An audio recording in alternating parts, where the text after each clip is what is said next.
And now I just realized that I'm basically having Salisbury steak, peas, and carrots. Oh my goodness. Hiya, Falaya.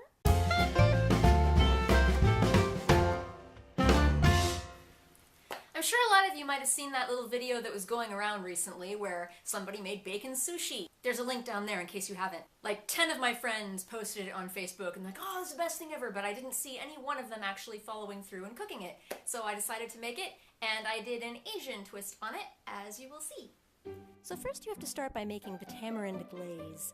This is tamarind paste, in case you have not seen it before, and no, it definitely does not look like it came out of a baby's bottom. Take about a half-cup chunk of it and pour boiling water over it. So this tamarind paste has lots of fibrous stringy things and large pits in it, and you need to loosen this up in the boiling water. It takes a while, and it's definitely super not hard. See, there's one of the pits right there, and the fibrous gunky stuff. Just be patient and keep working at it until it resembles diarrhea, and then pour it into a sieve over a pot, get a mighty spoon, and just mash it into the sieve. And again, this is a be patient moment.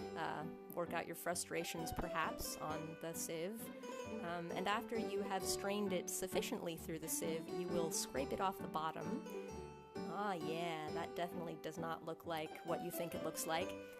And you add a few other goodies on medium heat into this mixture. A quarter cup of fish sauce, please. A couple cloves of minced garlic, some red pepper flakes or fresh chili, whichever heat source you want, and 3/4 of a cup of honey. Don't measure it, just eyeball it, and then lick the knife afterwards. Add some salt, and then you just need to stir it to incorporate and heat it through until it becomes a little more glaze-like, like this. After you've made the tamarind glaze, you can prepare the meat. Get about a half a pound of ground beef, any red meat will do actually. Salt it, and then because this is Asian, I'm adding Chinese 5-spice powder to it, and incorporate it very thoroughly with your hand. That's the best tool.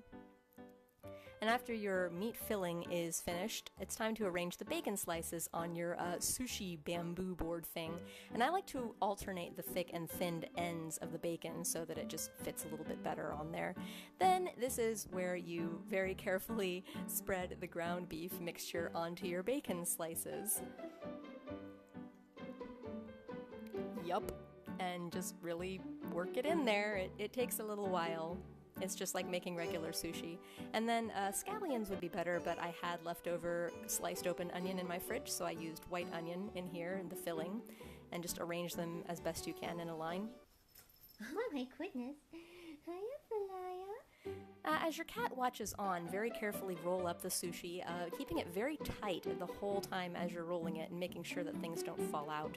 And then stick toothpicks into it to secure the ends while your cat licks the sushi roller thing because it tastes like bacon. Now this next part of the video you should probably ignore because I discovered it works much better in the oven than on the barbecue. Get a 350-degree oven and place your sushi in there in a roasting pan raised for about 20 to 25 minutes.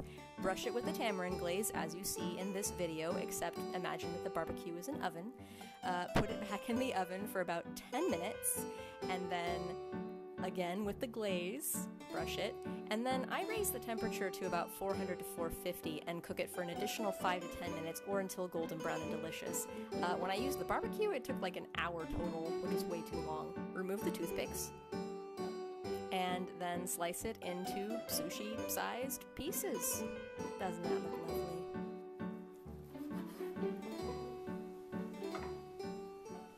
And behold, it's bacony, Asian-y goodness.